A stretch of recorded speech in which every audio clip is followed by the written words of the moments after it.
And now, you're tuned in to RBLR, the home of Tampa Bay's Reveler Sports. Hello, everyone out there in Tampa Bay and beyond. This is James Knowles coming at you for the RBLR Sports Show, and I am here today to discuss the Rowdies as per usual. Now, I am, as per usual, here with my co-host, Carlos. Carlos, how are you doing tonight on a Monday evening before we usually record? Yeah, it's Monday evening, James. Weather's nice out. It's a beautiful day. Got a lot of work this week to catch up on, but it's how it is. I'm doing well. I'll save my emotions regarding what the show is about for a little bit from now, but I'm doing well. It's a great day. How are you? What's going on down there? Yeah, I'm doing well. We had a game on Saturday, and Carlos, we have a game on Tuesday. We have a game next Saturday, this later on this week. So there's a lot to cover. Yeah, we might as well just get into it, right? So on Saturday, the Rowdies played Birmingham Legion at home at Al Lang Stadium. Unfortunately, though, it was another 2-0 loss. So unfortunately, we are sitting on the exact same amount of points that we were the week prior, and that doesn't leave us in very good stead, Carlos. In terms of the games coming up this week, like I mentioned, we do have a game tomorrow night. That's the Open Cup game. We are playing Nona FC, and Carlos, we don't know too much about them, but we're going to do our best to preview them because there isn't a lot of information online that I can find. And we also have a game coming up, like I said, on Saturday, this time against the Miami FC, and it will be at Al Lang Stadium. So we're hopeful, Carlos, that maybe a win against Nona FC will lead us into a good weekend, hopefully in USL on Saturday. So I'm gonna put that out there and hope that that's what we get. I do want to say the RBLR Cup standings have me on 3, the guest spot on 1, and everyone else on 0. That doesn't mean that we're doing very well, obviously, but we do need suggestions for the RBLR Cup Victor's Prize. So please do send those in. We do obviously want them. And Carlos, before we do the quick review of the Birmingham game, I just want to say liking and subscribing to our podcast is free. Please do so on all the places that you can. That's Facebook, Twitter, YouTube. We are on YouTube. You can get the full experience watching us, and you can also listen to us on Apple and Google Podcasts, Spotify, iHeartRadio, wherever you listen to podcasts. So, Carlos, please get us going on the quick review versus Birmingham Legion. Yeah, let's do it. We'll jump in as per usual, talking about the starting lineup, which included Phil Breno again in goal. Notably, Connor Sparrow was not on the bench this time. Unlike last game where he was on the bench, Raiko Rosarena was the backup goalie listed in the roster. Sebastian Dahlgaard, Antley, Lasso, Guillen, and Tate made up that sort of like dynamic back five. Again, Tate Johnson. Let me reemphasize that. Tate Johnson started for your Tampa Bay Rowdies. Really interesting choice. And I'll save my comments on that for later, but I'll mention that he played really well, had a good game, especially for his age and experience. Great to see him in there. Ervo, Hilton, Ekra made up that central midfield unit with Ariel Martinez and Cal Jennings making up the attacking unit up top, the front two. Ariel Martinez, I believe, getting his first start for the Tampa Bay Rowdies. So interesting to see him doing that. The Rowdies did create a decent amount of chances in this game. We held a lot of possession. Notably, we did not have a single shot on target throughout the game, though, James. We gave up a lot of big chances and, well, not a lot, but at least one, obviously, pretty big chance that ended in a goal. In first half stoppage time, Neko Brett was left unmarked. In the second half, we tried our best to get back into it, but another bad goal, another, I would say, a pretty silly goal. Left Brett, again, open with a one-on-one opportunity against Breno, which he's going to finish 9 out of 10 times. Rowdies are now 0-2-2 in league play, 11th in the Eastern Conference, which is not great, not where you want to see a Tampa Bay Rowdies. And the Legion, first place, 2 teams trending in very different directions. That being said, the league is still, it's very early. There's a lot of potential in 3 points makes you jump from 11th to 6th. So there's a lot of space to make up ground this upcoming weekend and in upcoming weekends. So a lot to break down here in this game, James. A lot to talk about, a lot to discuss. We're going to be talking a bit more about what went wrong than I would like, but I mean, it's just the nature of, a 2-0 loss at home. So let's just jump into that, James. The Rowdies kind of jumped back into their usual, more comfortable shape for this game, as we noted, talking about the formation. Let's just start with that open question. What do you make of that, and how did that formation kind of shape up as the game went on? Yeah, I think that it was, a little more cohesive for us in doing this actual lineup that I think most of the players who have been here for a little while have played in. So Lewis Hilton, obviously, Jan Ekra, you go back to Forrest Lasser and Guy and even Connor Antley. They're pretty used to this.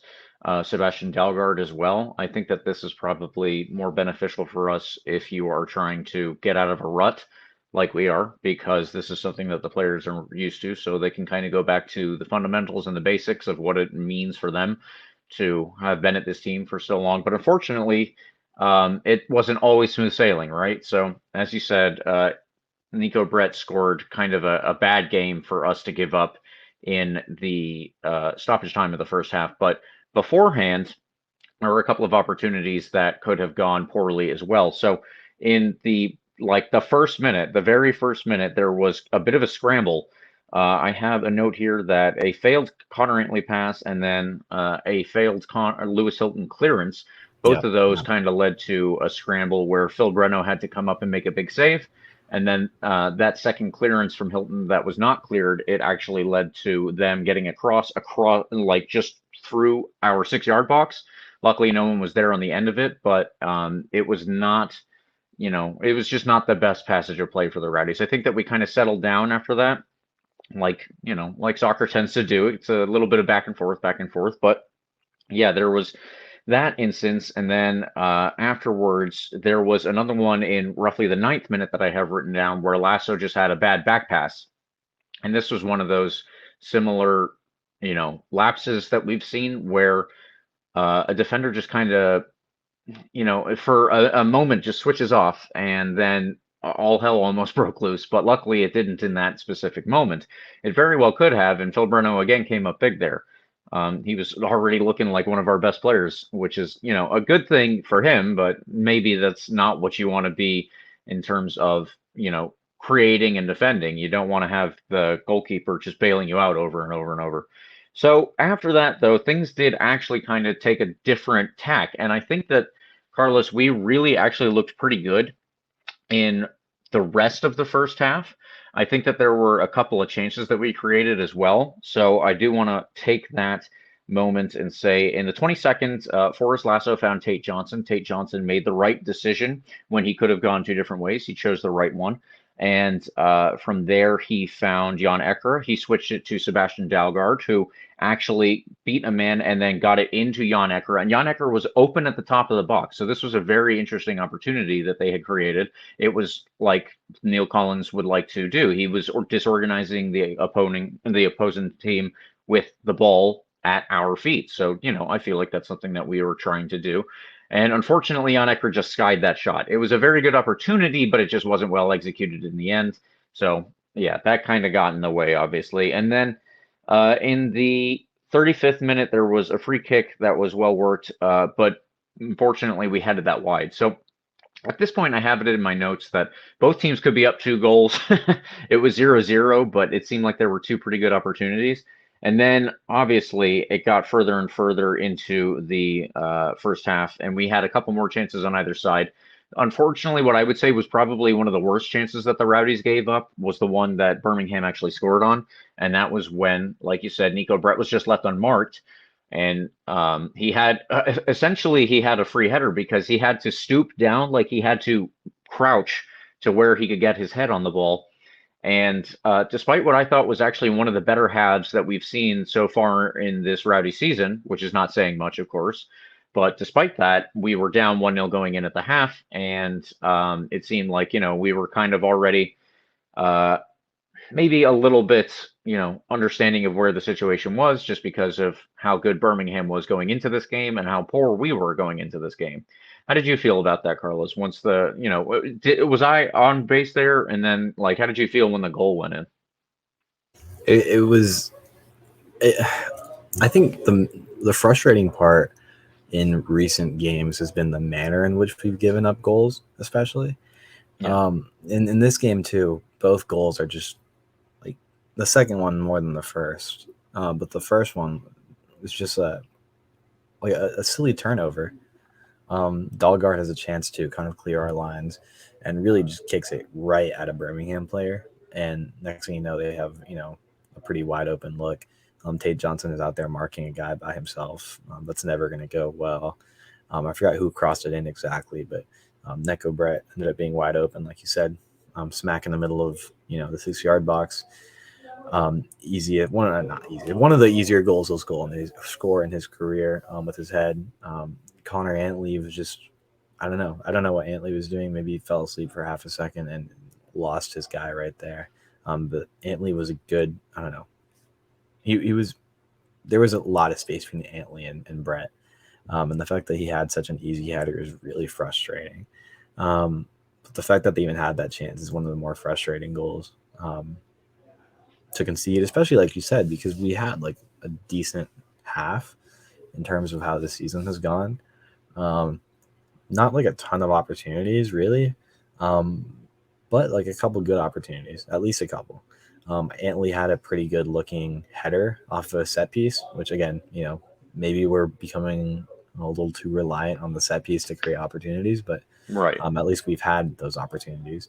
Tate Johnson had a ridiculous shot off of a set piece, off of a corner that bounced out to him. Really close to going in. Worth noting. It was, again, I think the right decision there. He had a great look and he took it, so good for him.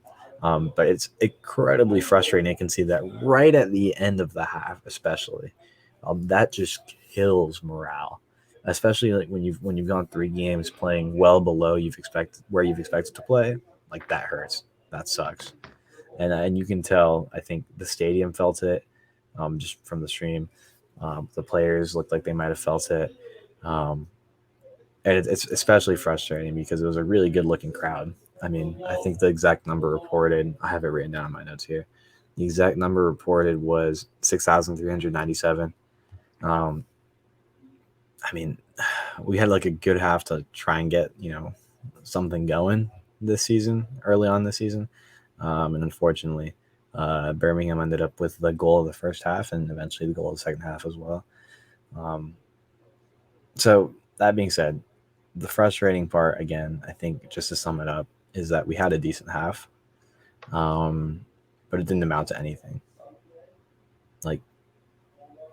And that's a little concerning because, again, like the attacking unit is not producing. We're not really ending up in any dangerous opportunities where Cal Jennings or, Ariel Martinez or JJ Williams are able to put away a goal. So it feels a little concerning. I think that's why I'll talk about this briefly later on, but I think that's why I feel like this game against Nona FC is coming at a good time on Tuesday, because maybe this is a chance to just score a bunch of goals and get our forwards into a rhythm. Because right now it feels very bleak up top. Again, there's a lot of season to go, and there's a lot of space to make up ground in the table because, what's separating 11th place from 5th place is like 3 points, 1 win. So we have a lot of chance to get back into it, obviously. But let's go back to this game, right? Let's focus on this. We created several chances, gave up that goal at the end of the half. Incredibly frustrating. Let's jump to the second half, unless you have anything else to mention on the first half. No, you brought up Tate Johnson's chance. I did want to highlight that as well because, God, he was close. I thought that was, So close. for 2 seconds, I thought that he was going to do it. And I was just, man, that would have been awesome. And obviously it would have put us ahead 1-0 before Birmingham had even scored. So that would have changed things. But, I'm sure that he'll get more chances and hopefully they'll turn out a little bit better. Yeah, I will say, and I am very, very surprised to see him make not just an appearance against Birmingham Legion, like probably the hottest team in the East right now, but starting against Birmingham Legion. Like, we have an Open Cup game on Tuesday. I figured maybe we'd see him then, but to see him play this much against Birmingham was really, really interesting, and a choice I'd like to ask Neill Collins about. I think I think it was a pretty good choice. I think he played well, but interesting nonetheless. He played well, so kudos to him. He did his role. Great experience for him. But yeah, it probably had the opportunity the first half when it comes to Rowdy's offensive chances. But jumping to the second half, I think, we had a few chances to kind of claw our way back into it, right? I'm trying to think of like the clear chances in my head of, opportunities that we had. I think I can think of maybe one. I don't know. I know Breno had to make a couple big saves as well in the second half. But next thing you know, we give up a really dumb goal to Nico Brett. How do you think the second half went? Just give us your perspective on that, James, because you're better at breaking down the tactics than I am. And I think for me, all I saw was, again, a lack of offense, and then another really frustrating goal. Yeah, no, that's fair. So going into the second half, the possession was 58 to 42% in our favor. Shots were 7 to 6, although it should be noted that we had 0 shots on target and they had 4. So just keep that in mind. We did have, like I said, a couple of good opportunities. I think that was probably better opportunities than we've seen so far. But if we're not even getting, close, then obviously that impacts our ability to get these actually in the back of the net and possibly win a game here. So all of that is to say that it's minor progress, but it's not enough, and it's not what we're looking for just yet. So in the second half, I thought that we were doing relatively well. There was there was a very funny moment that I had to write down in my notes. I was at the game with my wife, and there was a group of children in front of us. So I'm actually glad you mentioned the attendance there, Carlos. It was a night when I think the local area is hosting the academy teams from like most of the USL or something like that. It was a lot of USL academy teams. So effectively, there were over 1,000 like teens and preteens that were there. It was a little weird, but it was also kind of funny. And the stands were absolutely full, like you said. But one of them that was sitting in front of us sees that there is one play where a Tate Johnson, I think, is trying to move down the left, or maybe it was Sebastian Dalgard. I don't have the exact minute, but one of them is trying to move down the left, and the child in front of us yells, "Play it down the wing, you dingus!" And we were all like, What? I didn't know that, this kid could have been at most 12 years old, probably younger than that. And I was like, I didn't know that they were using dingus. But anyway, kind of funny thing to note there. Anyway, for the play in the second half, if we can get back to that for a second, yeah, I thought that we were doing okay. I did not have as many actual good chances in this second half for us. Like you said, I think that the scoring opportunities were few and far between, and even less so, I think, than in the first half. One of the best players of the night was Birmingham central midfielder Matthew Corcoran, who is also 17 years old, like Tate Johnson, and also number 17 on their roster. So both Tate Johnson and Matthew Corcoran are 17 years old and number 17 on their team. So little interesting, weird thing there, but he was doing an extremely good job of shutting down everything that we were trying to do. Of course, he was he and Anderson Asiedu were stepping into the midfield to shut everyone down. I think that Ariel Martinez did an extremely good job of trying to get around that, like on his own. But unfortunately, I don't think that there was enough movement from up top to get to where he could pass the ball and people would get open. They would have an actual open shot at goal. Unfortunate thing there, because when you see somebody doing as well as Martinez was, that you would like to see that rewarded, but that final product just wasn't really there. And we had a couple of subs. Harivo came off for Dennis and Ekra came off for Schroeder. So those were the two players that came on, and Harris also came on at some point in the game. I don't remember which minute it was, but yeah, Harris actually had one of the few good chances that the Rowdies had in the second half there, where it was, let me find that here. So it was just kind of a weird little play where, Antley was involved, and it was a bad pass that was taken by Charlie Dennis in the midfield. So Connor Antley was kind of on his man, and they were looking somewhere else. Charlie Dennis steps into that spot where they were going to look to make the second pass, and he sent it up to Felix Schroeder. Felix Schroeder then passed it to Cal Jennings. Cal Jennings actually didn't have the best touch, and Dayon Harris got to it. He put it behind himself, and then he lined it up a shot, but unfortunately that was just a little bit wide. That was, I think, the best chance we had, Carlos, if you remember that, around the 72nd minute. But yeah, otherwise we weren't really doing too much that created. I think that we were just missing, a couple of last bits to our plays. Like I said, the movement so that we could get somebody open and actually get a shot off where we needed to. That didn't happen. And then, yeah, in the 83rd minute, I'll let you take it from here, but that was very frustrating to see after what had just led to it, them getting a goal. Yeah, I think you summed that up pretty well. I want to know, I think something we haven't mentioned yet is Lewis Hilton's return. Specifically, I think in my head, I really thought that was going to be kind of a major turning point in our offensive production. And it wasn't. I think he actually had a pretty poor game, which is uncharacteristic of his usual game. That being said, it's first game back from injury, so I won't. I don't think he deserves to be criticized too much for that. I think he'll work his way back into his traditional form that we know and love. I think that'll help our offensive production significantly once that happens. But again, the topic of really silly goals came back to haunt us in the second half because this was absurd, James. Like, I don't know, there's at least one like absurd goal every game, it feels like. And in this case, it was just a random like clearance from Birmingham's Van Oekel, the goalie, right? He just booted it up when Ariel Martinez kind of had a random chance to put one away off of a bad pass. But Van Oekel just boots it up in the air. And to go back to the kid you were just mentioning, Corcoran, 17 years old. Everybody fell asleep on the field, Birmingham forwards included. They were walking. Forrest Lasso was walking. Aaron Guillen was walking. Connor Antley was nowhere to be found.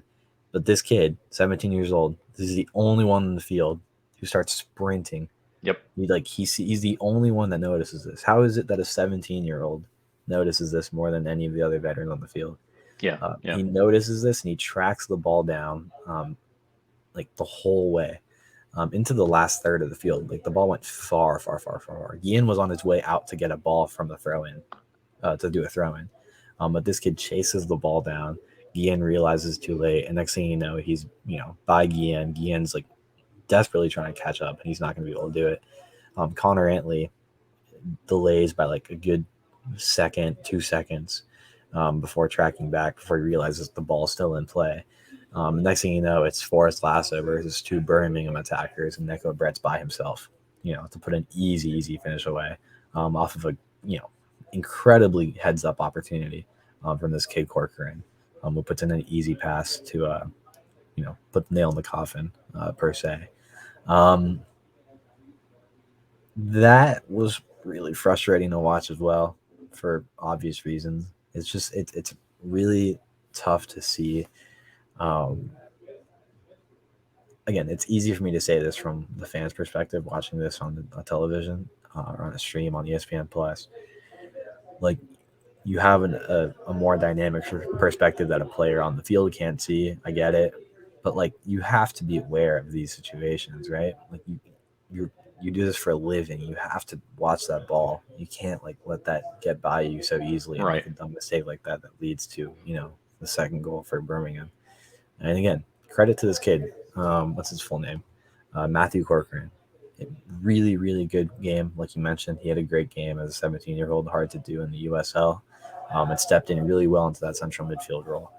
But there has to be other players on the field that, pay attention to where the ball's going and have a heads-up play like this kid. It can't be that just a 17-year-old Corcoran knows where the ball is and has a one-on-one opportunity for Nico Brett. So I think combine that with the lack of anything offensively, And we've been looking at a really, really frustrating set of 4 games now, particularly this game where we had somewhat of a chance to, get up early, maybe have our first win of the season.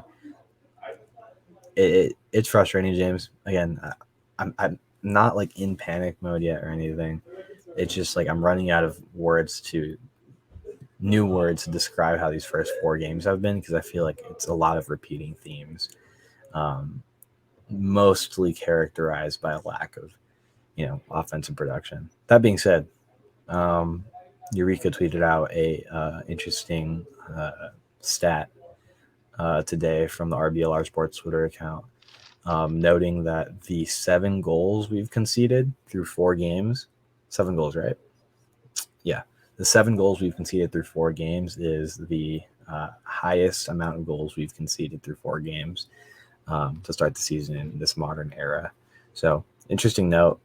I think it's important to mention that because I've been kind of hammering so much on the lack of anything offensively. I think it's important to at least mention the fact that defensively, I guess we're not playing up to our traditional standards as well.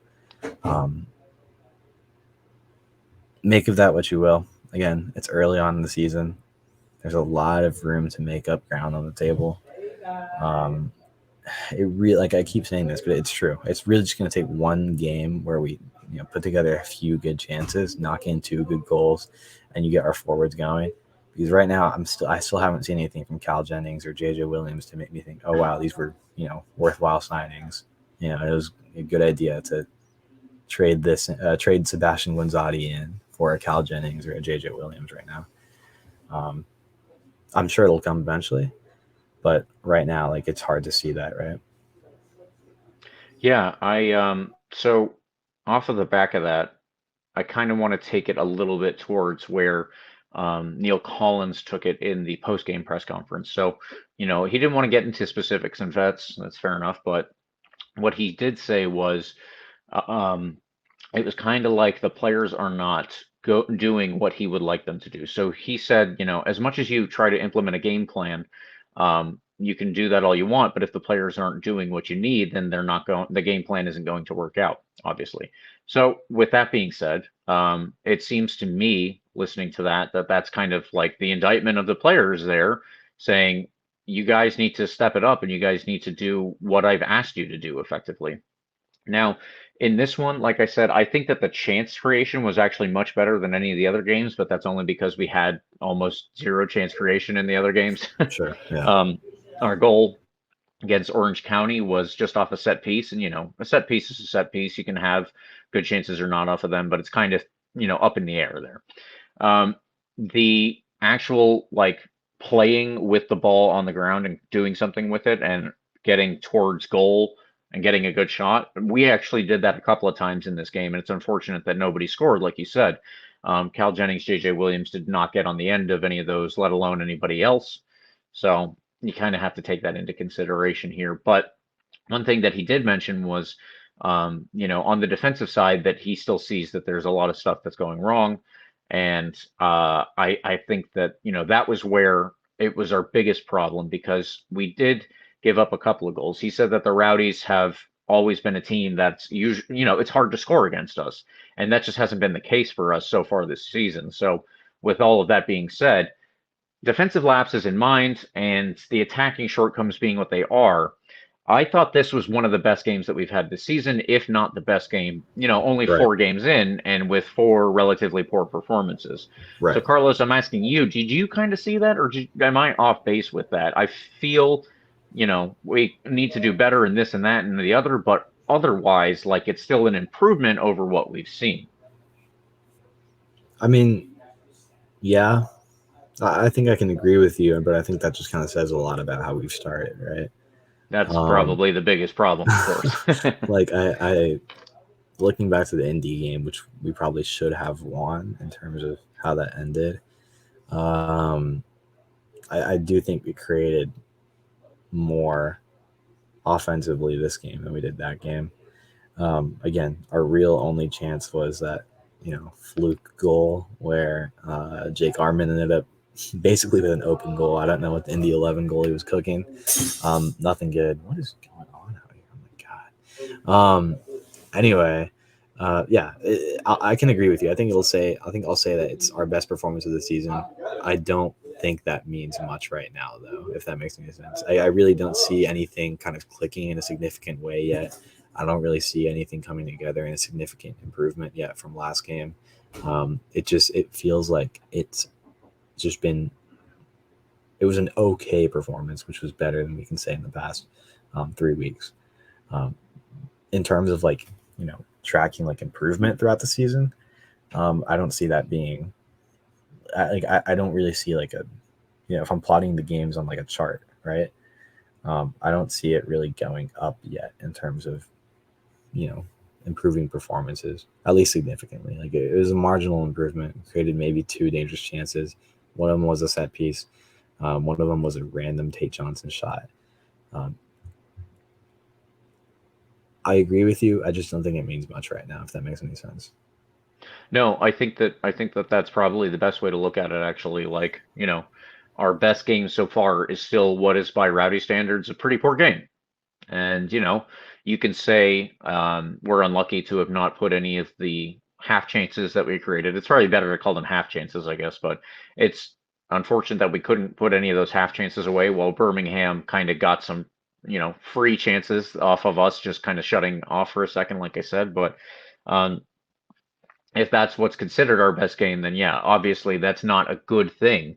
It's just maybe it's a step in the right direction. And I honestly don't know yet. We're going to see, later on this week, and you and I will discuss that in a bit here, but it can't be, we can't just say, okay, that was it. We're getting better. And then, nothing gets better after that. And of course, everybody working behind the scenes at the Rowdies is going to be making sure that is actually still one of our worst performances over the course of the whole season, but we have to get there and put it all together. So I think, Carlos, we've beat this one to death a little bit here. Yeah. If you've got anything else, go through that, or we will jump into our man of the match. Let me just summarize this game with, again, it's worth reemphasizing this stat and the lack of production. A game of soccer is 90 minutes, plus stoppage time. So close to 100 minutes, if not more. And we had 0 shots on target this game, James. It's worth re-emphasizing that. We had so much of the ball. We had 12 shots, but not one of them tested Van Oekel. Van Oekel did not have to make a single save this game. I mean, for the guys that we signed this offseason and the hype around, the offense that this team was going to have, it just has to be better. I think that's just plain and simple of it. And again, it says a lot that we just came to the conclusion that this was our best game in the first 4 games of the season. The game where we didn't have a shot on target. So, right. Again, I'm not trying to be super pessimistic because I'm kind of the eternal optimist. I think it's going to start clicking soon. It just has to happen, And I think once that happens, our forwards are going to start producing because these are guys that can score a lot of goals. They're proven goal scorers. When is it going to happen, though? I think that's what we're waiting for. Yeah. I tend to agree. All right. Well, let's do our man of the match. And Carlos, I will just go ahead and say my man of the match is Ariel Martinez. I thought that he was very good as a connecting piece, and I think that he was also very good when he had the ball at his feet. He would try to beat people and usually succeed, or at the very least, he would succeed in winning us a set piece, and that happened several times. I thought the refereeing was a little weird in this game. It was inconsistent, but it was inconsistent for both teams, so I guess, kind of a wash in the end, but Ariel Martinez still did benefit from some of that, and I think that most of it was of his own making. He went out there and, getting the start, he looked fantastic. I thought that if he continues to play like that, then we're going to have somebody who really helps us out. It just depends on where and in what capacity. But yeah, I did really like what I saw from him. Yeah, I think to touch to that as well. Ariel Martinez starting, I think, sends a message to our other forwards as well. That, this guy's on the back end of his career, to put it lightly. I personally made the prediction that I didn't think he was ever going to start this season. I thought he would be at the last 20 minutes at most type player, because he's very talented and like really good at taking people on one-on-one, electrifying play style when he does it well. But he's not a 90 minutes player, is what I said. Right. But he started and played a majority of the game and played well. He got subbed off in the 84th minute for JJ Williams. I think that sends a message to the rest of the attacking unit. JJ Williams, Felix Schroeder. Again, I don't think Felix had much of a chance to prove himself in gameplay, but at least JJ Williams, right, who's gotten at least a couple starts now. That despite the hype around him, despite how good he is, like his position in the starting lineup is not a given. Ariel Martinez can slot in there whenever he needs to, whenever JJ is not in great form. So I think it's a good standard to set that there's competition in the attacking units. I kind of just assumed it would always be JJ and Cal Jennings, but credit to Neill Collins for being willing to try Ariel Martinez as a starter, and I think he did well. So I think it's a great pick. Going from there, though, for the sake of switching it up and not picking the same guy, I'm going to take Tate Johnson because it's great that he even played and started and played for so long in this game. He's 17 years old, like we said, academy product of TBU.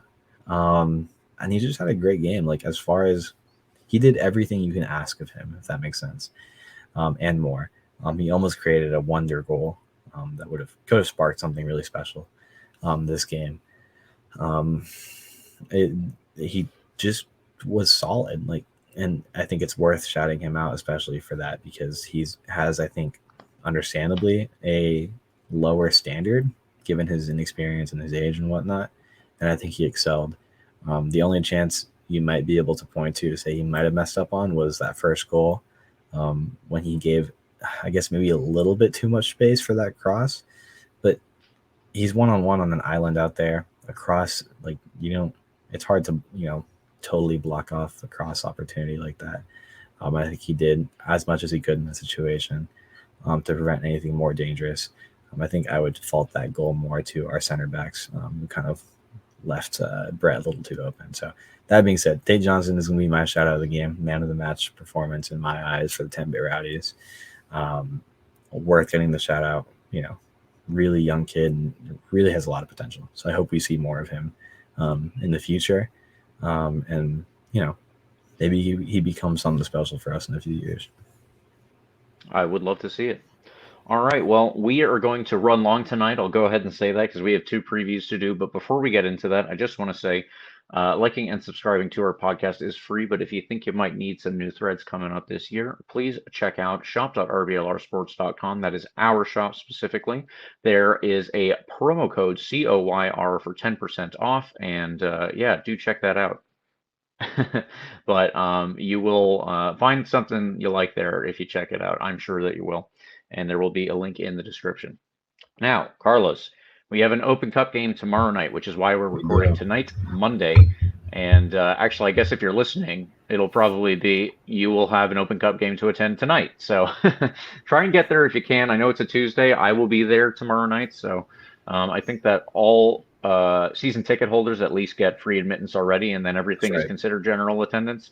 So, all the more reason to go, in my opinion. But Carlos, if you could get us going here, there's actually not a ton that we have, like, information-wise. I gleaned everything I could off the internet for this, and that means Instagram and Twitter, and that still didn't give us a lot.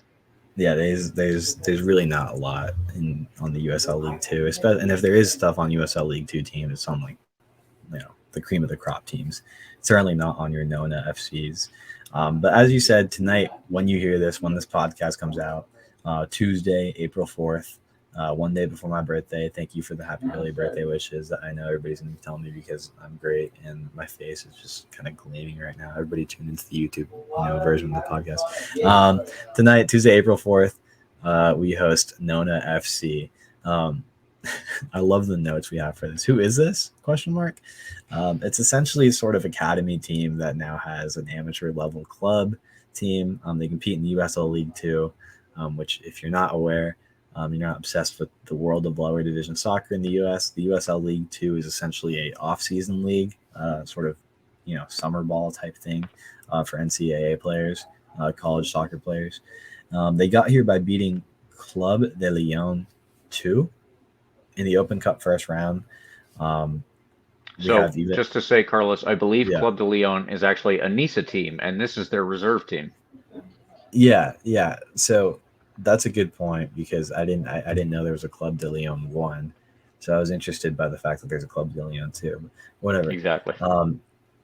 Yeah, Nona FC beat this team. They won the Southeast Division of USL League 2 in 2022, and they lost their first round playoff game that year. Their website has a roster, and James, being the perennial college soccer expert, references that he only knows 2 players. They do have former Riverhound William Eyang, and that's about it. Like, that's about the notes we have on this team. I know they're from the Orlando area, so I don't know if that sparks up any more interest in this game in terms of creating some sort of reason to dislike them. I mean, I guess we don't like Orlando, right? We don't like Nona FC by association. We should beat this team. If we don't, then there's probably bigger problems in store for this season than just losing 2-0 to Birmingham Legion. Do we want to do predictions on this, James? Like, do you have any thoughts about how this game should go? I have a couple things I'd like to say, but in terms of predictions, take it away. You go first. Well, yeah. So like I said, they do have William Ayong previously from the Pittsburgh Riverhounds. He didn't make many appearances for them, and I actually tried to go through his career in USL, and he has not played against the Rowdies as far as I can tell. He hasn't scored in the USL as far as I can tell, like our division, not USL League 2. So keep that in mind. I don't think that it's going to be a team that really should trouble us. Every team is going to sneak in a chance here and there. Fair enough. That's just the nature of the game. But if we, allow a goal or something like that, honestly, I would be a little pissed as a fan. I think that that's not good enough because, yeah, William Ayong is their best player, and he's only got a few USL Championship appearances to his name ever. That's not, he scored in their last game, but that's against a team that Carlos and I had never heard of. So just keep that in mind. The only other player that I knew is a USF Bull. His last name is Privitella, and the first name is something Italian that I'm forgetting. But yeah, those are the only 2 players whose names I actually knew. And the rest of the roster that they have on their website is from the tournament that they had in summer of 2022. So they obviously don't even have their roster quite really set up for 2023. I'm assuming they're working on that for when the USL League 2 season starts. But yeah, this isn't a team that's in season, as it were. College soccer doesn't really stop in terms of it. It does have an off season, but the players continue to play through it because what else are they going to do during that time? They should be fit and they should be ready, but these are all players who are, not even necessarily at the top of the college game. They're, this is the only reason that I said, Carlos, we probably shouldn't predict this because if we don't get a win, I'm going to be shocked. I'm going to be shocked and dismayed. Yeah, I mean, I will say that looking back at the little bit of information I have from their website, in their season last season, again, they were the division champions in USL League 2. I don't know, in USL Southeastern Division. That includes Tampa Bay United, FC Miami City, Weston FC, the Villages, who we beat 5-1 last year in the first round of the Open Cup. I don't think there's much else to say about this, James. I think you summed it up right. If we concede a goal, it's going to be a problem. If we don't score more than 2 goals, I think the minimum I'd like to see is we score 3 goals, we don't concede any. I think this comes at a fantastic time, like I mentioned earlier. A game like this, a game like this could not come at a better time in terms of getting things, getting into a rhythm again, scoring a lot of goals, defensively playing a solid game. So I really think it comes at a good time for us. That being said, what kind of lineup is Neill Collins going to come out with? Is this going to be a lineup with, Felix Schroeder starting, Tate Johnson starting again? Or are we going to have kind of the traditional starters that we've seen getting more action? So I don't know. We'll have to see tomorrow. I would like to see like a Cal Jennings and JJ Williams front 2. to see if we can get them like click tomorrow and just start knocking in a bunch of goals and be ready for Miami this weekend. That'll be on our prediction. I'll just go 3-0. I don't know if we'll even count that towards our standings that we've been doing, James, but I think my prediction is 3-0 as a kind of standard for how this game should go. Okay, I like that as a standard. That's a good way to put it. All right, so we will leave it there. Instead of doing predictions, we'll have a standard, and that is the RBLR standard. The RBLR standard. There you go.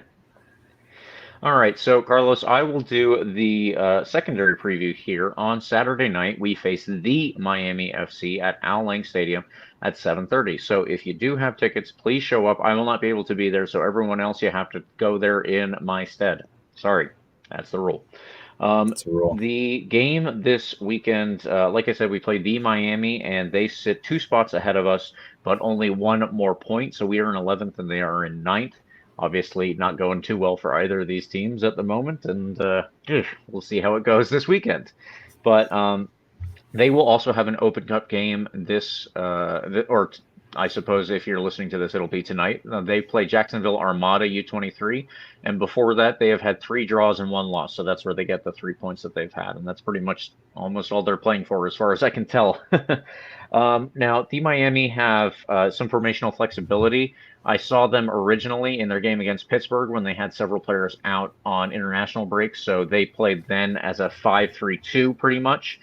And I think that what they try to play, and what I saw from the game from this past weekend when they played Memphis, they played in a 4-3-3. And a quick side note, Carlos, Bill Hamid does not look good for Memphis. Just gonna put that out there, and we're gonna move on to the next one. So at the back, they mostly use Adrian Sendejas in net, and then it will be Mark Zegbers at right back, Callum Chapman-Page, Paco Craig, and Aiden Stanley across the back to the left. And Florian Valot and Bolu Akinyote are the 2 players who have almost every single game sat in front of them and tried to orchestrate and dictate how the game will go. Up top, they use Sorto, Rivas, Michael Salazar, and former Rowdie Kyle Murphy. So Kyle Murphy is still there, and I saw him get a very good chance on Bill Hamid in their last game against Memphis, but he was unable to put that one away. Now, they didn't really seem to have a lot going for them up top, if I'm being perfectly honest, from the 2 games that I saw. We're going to do a bit more of a tactical preview in the article. So if you do want that, please check out the article when it's out, and that should be out on Thursday of this week. And that'll break it down just a little bit more, what they might try to do, what we might try to do against them. But I just didn't see a ton in terms of their attacking prowess. They are going to be a pretty good team defensively, and it's going to be tougher to break them down. Bolu Akinyote and Florian Valot, like I said, they're the 2 that sit in front of the defenders, and they are crucial to this team. Florian Valot is like the outlet that they have to try and create any attacks. He will be the one who orchestrates anything positive that they have for the most part.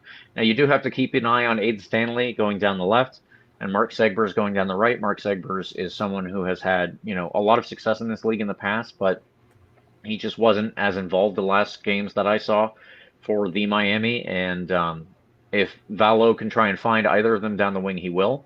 Of course, though, I did see a lot of their wingers kind of staying wide and maybe getting in the channels that they would try to occupy those 2 fullbacks. So that didn't really work out. And then Joaquin Rivas was sitting a little bit deeper from Kyle Murphy to try and orchestrate a little bit as like a number 10 to a striker hybrid. But, I just don't think that they have a ton going for them in the attacking sense. And if we give up a goal to them, I had better hope it's from a set piece, because they didn't really create anything otherwise. Set pieces, they're going to be good, and we do need to watch out there. But otherwise, they didn't have a lot. So that is how it goes for the game against Miami. And Carlos, I think we should get into our predictions here, unless you have anything else to go over. I will say that I know, you're mentioning about how they haven't created a lot. Just looking back at their starting 11 against Memphis, I think they might be in a situation as well where they have enough talent to, start producing some goals and doing so in good chunks. They might just be waiting to click as well as us. You know what I mean? Like, I think this is Kyle Murphy's first season for them. He's a fantastic player. Yeah. Joaquin Rivas as well. His first season in Miami. He's a really, really good player. We remember him playing against us, playing for Tulsa. He had that rocket against us in the playoffs, if you recall correctly. Rivas had just an insane shot from distance. Like, they have a good team. There's a couple of really good pieces in the attack that I would watch out for, especially Joaquin Rivas. He's very dangerous in the midfield. That being said, I don't want to I feel like I'm exclusively predicting wins this season. We know it hasn't gone very well in the past 4 games. I feel like this is a 1-0 or a 1-1 kind of game, low scoring. But one of us has to get on the board. Miami's defense is really solid. Chapman Page is very, very good. Paco Craig is elite as a center back. I think we win 1-0. Okay. 1-0. 1-0. That's my prediction. 1-0 win. I hope the goal doesn't come from a set piece, but I wouldn't be surprised if it does. I hope he creates something else where, I don't know, JJ Williams has an actual good look in on goal, and he finishes a great look, or Cal Jennings takes on 2 guys and just rips one into the upper right corner. We'll see. I feel like that's the kind of vibe I'm getting from this game. I think I'm not sure if I'm confident enough in our defense right now to not concede any goals, but Miami, like you said, isn't producing a ton right now. So that feels like a decent prediction. That's what I'm going with. 1-0. Cal Jennings gets his first goal of the season for the Tampa Bay Rowdies. Okay. Well, if you are going for a win, I will note that producer Eureka, has also chosen a win, 2-1 to the Rowdies. And our guest spot goes this week to a noted Nottingham Forest and Florida Tropics fan, JD at Mom Says I'm Ultra. He has also picked a 2-1 Rowdies win. So I feel like the bounce off of almost certainly defeating Nona FC will help us out here, but I just don't know exactly how I feel. So I'm kind of going purely on gut on this one.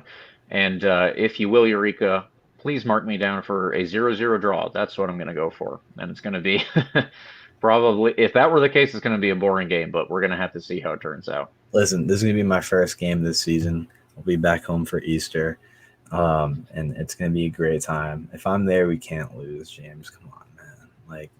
That's true. I guess you didn't say we can't lose, but a 0-0 draw, I'd rather lose, to be honest. 0-0's got nothing going for it. Especially with how these 2 teams are playing. I feel like a 0-0 draw is not going to be one of those exciting 0-0 draws where there's a couple pokes. It would not be. A couple insane saves. This would be a dull game with 2 shots on target combined. So, again, I'm feeling a win. I understand where you're coming from, though, but I hate that you put that energy out the first game of coming to. Come on, man. That's crazy. Well, I'll put something else out in the universe as we go later on this week and see if I can manifest some other things for positive for the Rowdies. Also, we have to see how the Nona game goes because we are recording before then. So, oh my God, James, I do want to do that. If we lose that game against Nona tomorrow night, I don't know what I'm gonna do. I'm just gonna cry myself to sleep. There will be serious problems as far as the rest of the season goes if we manage to not win against Nona FC tomorrow. That would be indicative of serious problems outside of just not scoring goals right now. Yeah, definitely. So with all of that now being said, Carlos, let's move into our extra time segment. I just want to take a moment to say, keep an eye on the rest of the Open Cup results. They will obviously be happening tomorrow night, or starting tomorrow night. There could be some cup sets. We're hopeful that we're not one of them, of course, and I don't expect us to be. But what I am hopeful for is another run like Sacramento Republic's last year. Let's see somebody else make it to the Open Cup final. And hey, let's try and knock off the MLS this year. Let's do it. Whether that's USL League 2, USL League 1, or hey, the USL Championship, we're right there. Let's try and get in it and actually make a good run this year. Yeah. Additionally, I do want to say congratulations to Phoenix Rising. We are, I guess, kind of rivals. It was a rivalry that was more like pre-COVID maybe, but it's kind of, I don't know how much it's still going. It's a little bit fizzled since then. We'll see how it reactivates this year. But Phoenix opened their new stadium which is supposedly downtown. It is accessible by free public transit. It has all of these awesome like features to it, and it's brand new, so there were some kinks in the rollout, which is fair enough. But they had over 10,000 people show up to their first home game, and it was a 2-2 draw in front of, I believe, San Diego Loyal. So pretty exciting, and I just want to say congratulations to them. I am always happy when there's a new soccer stadium in America. I'm always happy when that soccer stadium is downtown, because that is how you're going to succeed in soccer in America. That's where millennials live, and millennials are the ones who support soccer for the most part, millennials and younger. You gotta go to where the fans are, and that's where they're gonna be. So I really liked not only the coverage from a lot of fans who were just there and reporting on it, but Joe Lowry, who works at Backheeled along with John Morrissey at USL Tactics. Joe is out there and he does a lot of writing, like for Total Soccer Show. He does it for MLSsoccer.com. He's all over the place, but he also lives in Phoenix, and he has covered the Rising over the years for a good number of years now. So yeah, it was all really cool to see, and like I said, I'm happy for their fans, and that's always a really cool note to see a new team do that. Yeah, notably, or a team open up a new stadium like that. They're in a very similar situation to us, I think, James. They're in last place in the Western Conference right now. I think they had higher expectations going into this season. Compared to last season, struggling at the beginning of the season. So we share in their emotions at the beginning of this season. But yeah, I'm excited for the Open Cup to start. I think it's always a fun time. Lots of hope at the beginning for every team to make a deep run. So it's always fun to keep an eye on and see the cup sets roll in as they happen. I think the random anecdote, I just think it's so funny that a team called the Florida Soccer Soldiers made it like a deep run 3 years ago or whatever and beat an MLS team. Like, that will always be the funniest and sickest story of U.S. soccer. I don't care about any other cup sets. I just want to see the Florida Soccer Soldiers make a deep run and win the Open Cup they deserve so bad. I don't care who's on the team. It's just such a random name that it feels like it just gives Open Cup energy, and that's what I want this year. Pure chaos, pure Florida Soccer Soldiers, pure like random bar teams from Western Iowa to make a deep run. That's what the Open Cup's about. I just hope it doesn't come against us, because then I would be very sad. I don't care if other fan bases are sad. Like, that's their problem, just not me, James. That's all I'll say on that. No, I agree. All right, Carlos. Well, with that, I think that is the end of our show tonight. Thank you, listeners, for tuning in. We always appreciate, of course, when you do. And you can follow RBLR Sports at RBLR Sports on Instagram, Twitter, and Facebook. You can, of course, get the full experience on YouTube and watch us go through this whole thing every single week. And you can get at me on Twitter if you'd like. I am at RBLR James K. Carlos, turn it over to you. Where are you there? At Carlos TPA10 on Twitter, Instagram too. If you're more of an Instagram person, I don't post as much about the Rowdies over there and just share pictures where I look great. Twitter is the spot to be, though. I love tweeting about everything Tampa Bay sports. I'll tweet a lot about the world of college soccer as well. So if you are a sicko like James and I and want to just invest yourself in the world of soccer beyond even the lower divisions, come join us in the cellar. That is college soccer. Lots of fun stuff to talk about always. I'm excited for the Rays season to start. We're having just started. We'll go into that game tomorrow night. So it'll be a good time. They're playing up here against the Nationals in DC. So excited to see some local teams up here. I'm going to be tweeting about all that. So yeah, long tangent. Tampa Bay Sports on my Twitter. Everything on my Twitter. Come drop a follow. And as always, feel free to ask any questions with hashtag AskRBLR. James and I would love to field those as they come in on the next episode. Exactly. And with that, we will just say, please like and subscribe to our podcast. We're on Spotify, the iHeartRadio app, Apple and Google Podcasts. And like I said, we are on YouTube as well, where you could get the full experience of watching us talk about this all the way through. So for one more week and 2 games coming up, come on, you Rowdies.